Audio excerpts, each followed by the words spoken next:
Hey everyone, welcome to the show today. I cannot explain how excited I am for our guest. I've been looking forward to this privilege to have David Meltzer on the show for quite a while. I look up to David. He probably doesn't know this, but I watch a lot of what he does. I feel like there's a few people that I'm able to look up to and that I'm able to kind of follow their steps because they're in the place that I want to be in the next few years. David is the co-founder of Sports One Marketing, and he previously served as the CEO of the renowned Leigh Steinberg Sports and Entertainment Agency, which, check this out, guys, that was the inspiration for the movie Jerry Maguire. David has been recognized by Variety Magazine as their Sports Humanitarian of the Year and awarded the Ellis Island Medal of Honor. He is also the executive producer of the Bloomberg and Amazon Prime television series 2 Minute Drill and Office Hours. His life's mission, I love this, guys, check this out. His life's mission is to empower over 1 billion people to be happy. This simple yet powerful mission has led him on an incredible journey to provide one thing: value. In all his content and communication, that's exactly what you'll receive. As part of that mission for the past 20 years, he's been providing free weekly trainings to empower others to be happy. He holds these weekly trainings every Friday at 11 a.m. Pacific time. I know that you, my listeners, will get a lot out of those, so make sure to check those out. This is a privilege and honor. Welcome to the show, David. Oh, thank you so much. I really appreciate it. But most and foremost, I'd love everyone to make sure that they take notes so that we can continue not only to learn the lessons, but it's impossible to remember them. I speak really quickly. So I've learned to tell people, grab a pen, some paper, create a system to access the lessons that you learn, no matter if it's me, Allan, or anybody else you listen to. Yeah, 100%. I mean, I think just in your career, you have this diverse level of experience that few people attain. And having read your book, Game Time Decision Making, and all of the different ideas for my own businesses that it provoked, it's just amazing that you're willing to share as much as you do, the free content, LinkedIn, all the social media platforms. But I wanted to focus a lot of our discussion today, David, on that book. And we're not going to get to all the questions that I have. It's not going to be possible because the content in that book is so deep. I encourage all my listeners to go check it out. It will improve your business. Okay. It's improved mine. And I just recently finished it. David, in speaking about attracting the right people to our companies and our teams, you wrote this: to recruit the best players to our roster, it is essential that we develop and maintain meaningful relationships with the people surrounding us. But ironically, the most important relationship we must develop and maintain to build our roster is with ourselves. Is that true for entrepreneurs also? Absolutely true for entrepreneurs, entrepreneurs. It's the most important thing. See, we can't give what we don't have. And what confuses us is an old statement: the more we give, the more we receive, that somehow there's these separate or transactional things that are created by giving and receiving. And I use this analogy, and not everyone's watching. So if I spread my hands 12 inches apart, and this is what I have today, and I appreciate what I have, I now have add value to it. Now that appreciation of what I have comes from within me, because I give meaning to everything I see. I have control of my mindset, my heart set, and the law of Goya, Goya, getting off my ass, creating and enjoying the consistent, persistent pursuit of my potential. But the minute I appreciate the 12 inches of what I have, it expands it, let's say, to 16 inches. Now, when I give that away, I acknowledge what I have. I acquire the knowledge. You don't know what you have until you've given it away. And what's left is a bigger void. So now you're capable of receiving more. So before you can give to receive, before the more you give to receive, you need to receive and appreciate what you have. And that's the key to knowing, even in relationships, what you have, what meaning you've given yourself, what you have to give. And therefore you will attract or allow all of the other people that have the same frequency, the same values, to go ahead and join you, which is how a corporate culture is created. Yeah, I love that. And it reminds me a little bit, I believe it's in chapter 2 of your book. You're kind of discussing these different mindsets, the offensive and defensive mindsets. It's a great chapter. And entrepreneurs, I think early on when people first start forming their first business or whatever, they don't spend enough time focusing on their thoughts. I know I didn't.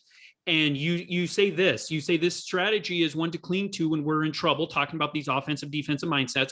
When we're down, we feel challenged. When we feel challenged, when we've lost everything. And you said, serve our way out of it, be of service and provide value. Does that principle apply to, let's say I've got an entrepreneur listening, less than a year in business, running into cash flow issues, all sorts of problems, couldn't have foreseen. Does that apply to that individual? So what's so interesting is I've instituted these 5 daily practices. So if you're taking inventory of your personal values, experiential values, giving and receiving values, an entrepreneur who's just starting out has a different thing that they can serve with. So many people think about the monetary side of giving, but there's so much more that we can do to change our mindset. See, one of the things and biggest mistakes that I made when I was younger is because I had an academic background, an intellectual background, I thought that I could think my way into a different feeling. And you cannot change the way you feel by thinking. So I would spend hours saying, don't worry, let it go, or try to convince myself of something, when the true offensive and defensive coordination is to serve my way out of that feeling by being and doing good. So, it's not a matter of, your startup and you have no money, so how can I be of service? Hey, go outside, take a walk around the block and pick up all the trash on your walk. Go outside, take a walk around the block and smile and wave to every single person you see. Go outside, walk around the block and give $1 to anyone that you may meet. Whatever it may be, serve your way out of the feeling, the emotional interference that you've created. And once you clear that interference, see, the paradigm shift that I want most entrepreneurs, philanthropreneurs to understand is that you already are happy, healthy, wealthy, and worthy. What are you doing to interfere with it? And you can serve your way out to clear that interference and allow what you're connected to and through. I actually was blessed to be with Marianne Williamson today. And, we were talking about the scarce versus abundant attitude that exists in America. She was a presidential candidate, a huge thought leader. And it was really interesting because we both share the I am type of philosophy, that we can't find outside of us what we can't find inside of us. To that measure, you can serve your way out of any difficult situation by being of service, of value, by being kind. That's why my favorite taglines: be kind to your future self, do good deeds. Yeah, no, I love that. And I think entrepreneurs, when we get started, we're so hard on ourselves. We are, and we spend so much time thinking about the things we're not doing that we should be doing, or worrying about not living up to our potential or not being where we want to be in 5 years. And I recently ruptured my Achilles, and pretty limited. I'm an active guy, go to the gym, very interested in sports and things like that.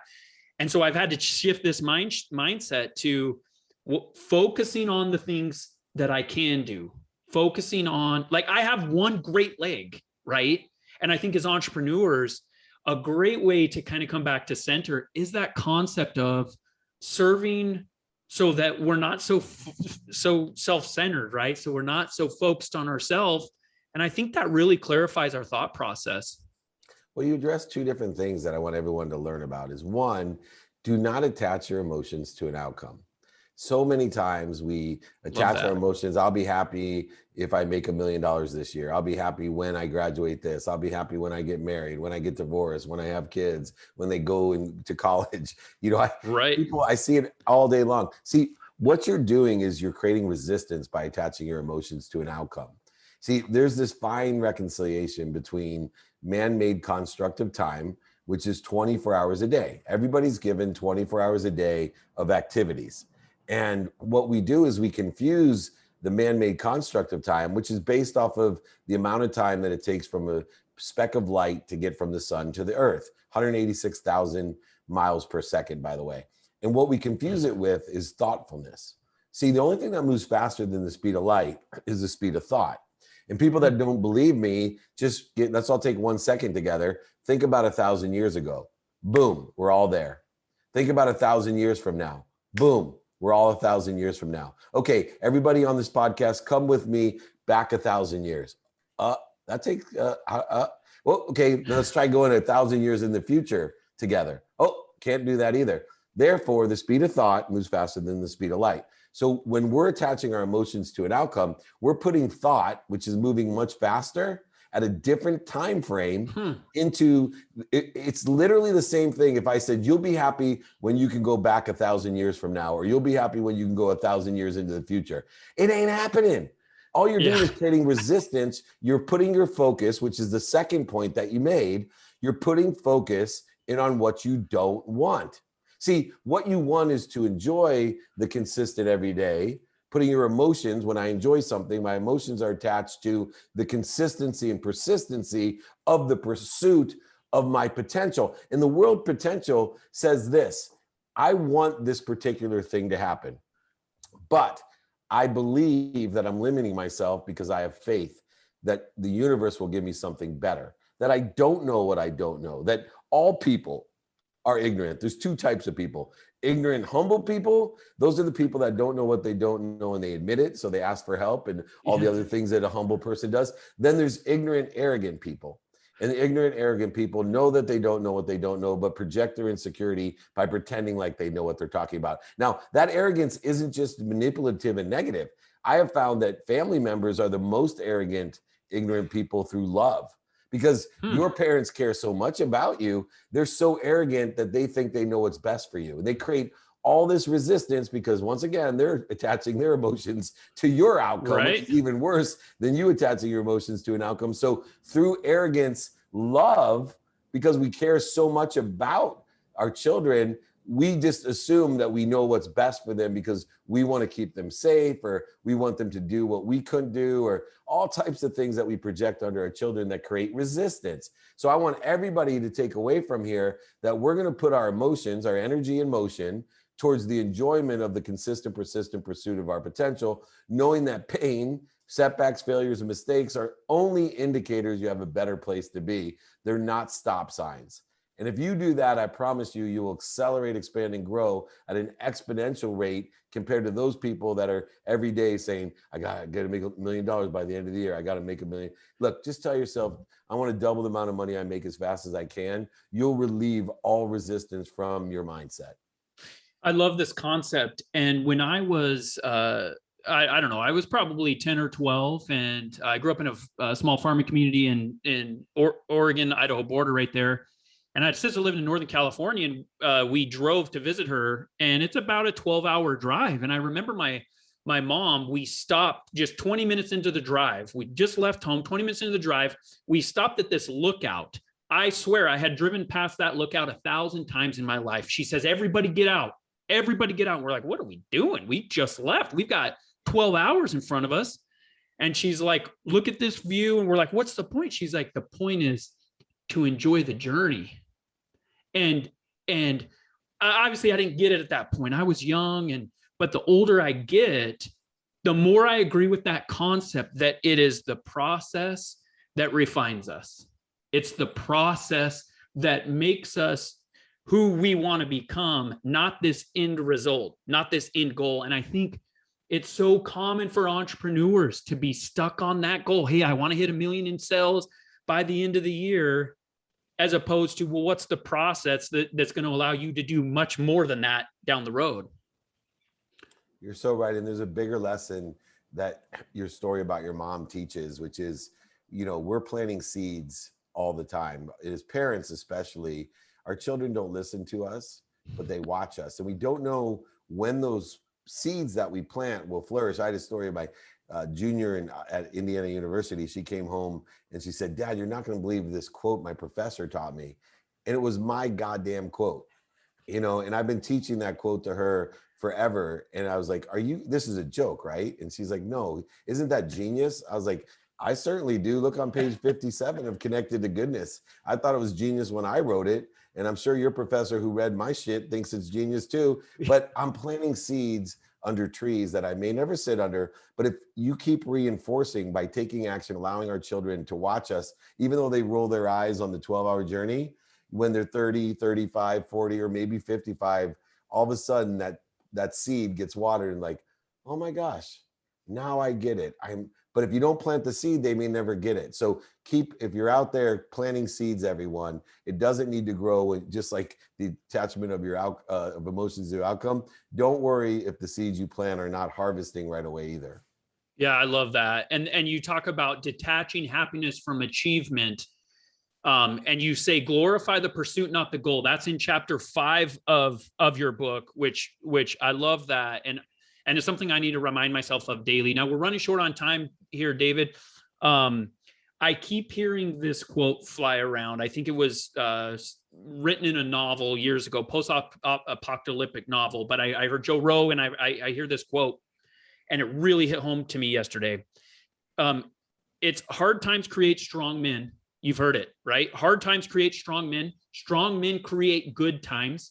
Good times create weak men. And weak men create hard times.